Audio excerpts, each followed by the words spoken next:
వచ్చినాయా? ఉసిగొల్పిన మేధావులు, నేను వారి పేరు తీసుకోను, ఉసిగొల్పిన మేధావులు వాళ్ళు ఉద్యోగాలు సంపాదించుకున్నారు. ఇప్పుడు ఉలకట్లేదు, పలకట్లేదు, కనీసం మీ వైపు చూడట్లేదు.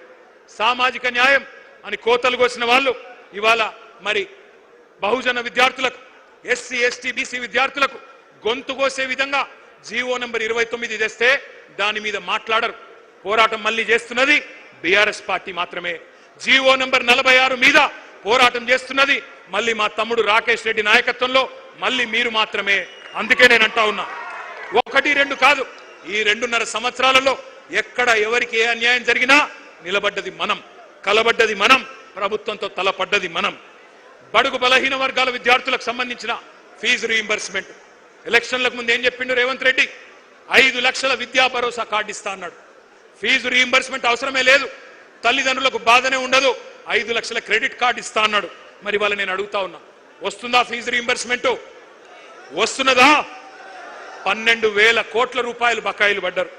మరి విద్యార్థులు అడిగితే వాళ్ళ మీద కేసులు, కాలేజీలు అడిగితే వాళ్ళ మీద కేసులు.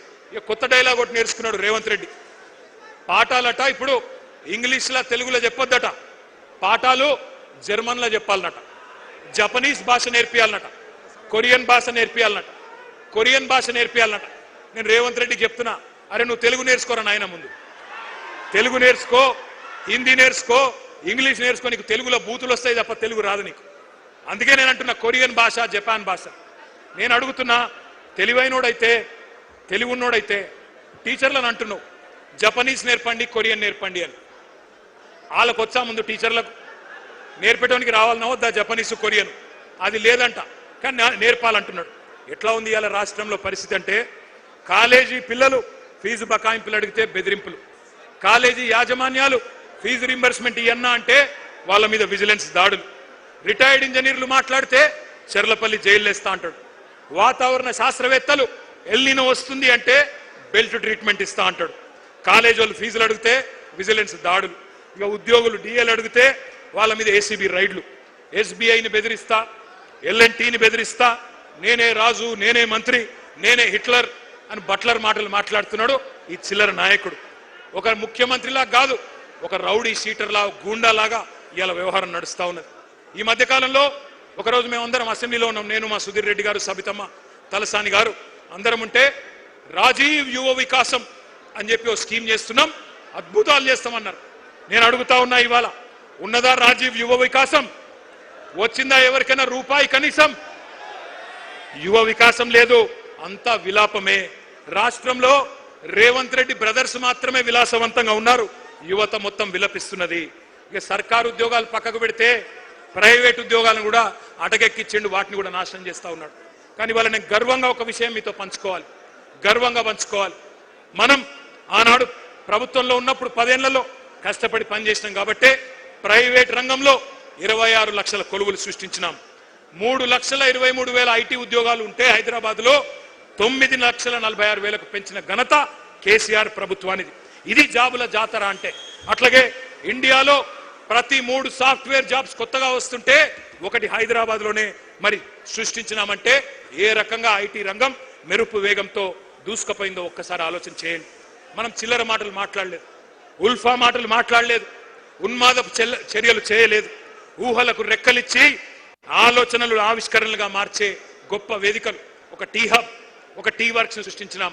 ఇప్పుడే మా వాళ్ళు చెప్తా ఉన్నారు ఇక్కడికి వస్తుంటే, మీ అందరు కూడా ఒక్కసారి జాగ్రత్తగా వినాలా. టీ హబ్ లో పురుడు పోసుకున్న ఒక కంపెనీ, దాని పేరు స్కై రూట్. భారతదేశానికి స్వాతంత్రం వచ్చి 79 ఏళ్ళైంది. ఇవాళ ఆ కంపెనీ స్కై రూట్ అనే కంపెనీ ప్రపంచ చరిత్రలో కాదు, భారతదేశ చరిత్రలో మొట్టమొదటిసారిగా ఒక ప్రైవేట్ రాకెట్ ను అంతరిక్షంలోకి పంపిన కంపెనీ మన టీ హబ్ నుంచి వచ్చింది. ఇవాళ ఉదయమే ఆ కార్యక్రమం జరిగింది. ఒకసారి గట్టిగా స్కై రూట్ వాళ్ళకి చప్పట్లతో అభినందనలు చెప్పాలని చెప్పి కూడా నేను కోరుతా ఉన్నా. మనం గుడ్లు బీకి గోటీలు ఆడతామని చెప్పలేదు, చిచోర మాటలు చెప్పలేదు. గూగుల్, యాపిల్ ఇటువంటి సంస్థలను రప్పించే ప్రయత్నం చేసినాం. పేగులు తీసి మెడలేసుకుంటాను ఫాల్తూ వాగుడు వాగలేదు. ఫాక్స్కాన్, అమెజాన్ లాంటి దిగ్గజాలను తెచ్చినాం. నిన్న రేవంత్ రెడ్డి గారు ఒకటే రోజు అమెజాన్ కు రిబ్బన్ కట్ చేసిండు, అమర్ రాజా బ్యాటరీస్ కి రిబ్బన్ కట్ చేసిండు. ఎవరు తెచ్చిండ్రు అవి? కేసీఆర్ ప్రభుత్వం కాదా? మనం కట్టిన ఫ్లైఓవర్లకు సున్నం పూస్తాడు, మనం తెచ్చిన కంపెనీలకు రిబ్బన్లు కట్ చేస్తాడు. ఆడ స్టేజ్ ఎక్కగానే వెనుకకెళ్ళి పాట పెట్టాలన్నట. పాట పెట్టకపోతే స్టేజ్ ఎక్కుతలేడు. ఈ చిల్లర నాయకుడు, ఒక ముఠా నాయకుడు ఇవాళ ముఖ్యమంత్రి అయ్యి మరి ఫ్యూచర్ సిటీ పేరిట భూ దందాలు చేస్తున్నాడు, భూ బాగోతాలు చేస్తా ఉన్నాడు. నేను అందుకే మిమ్మల్ని అంటా ఉన్నా, ఇవాళ కాంగ్రెస్ పాలసీ ఒకటే, ఏ కంపెనీ పోతేంది, ఎవడు ఉంటే ఏంది, ఎవడు బతికితేంది, ఎవడు చస్తేంది, ఏ జాబులు పోతే ఏమి, ఎవరికి జాబులు రాకపోతేమి, మనకు కమిషన్లే ముఖ్యం అని చెప్పి ఇవాళ ముందుకు పోతా ఉన్నారు. చందాల దందాలు నడుస్తున్నాయి.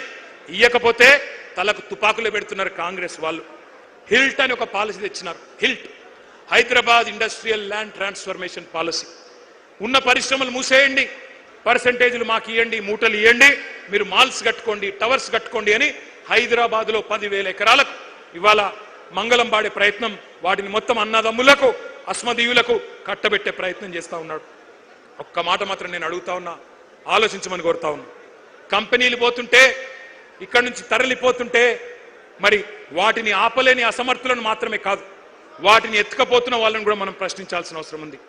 తెలంగాణ ప్రయోజనాల గురించి గట్టిగా మాట్లాడితే ప్రాంతీయవాదం అని మాట్లాడుతున్నారు. మరి నేను అడుగుతున్నా,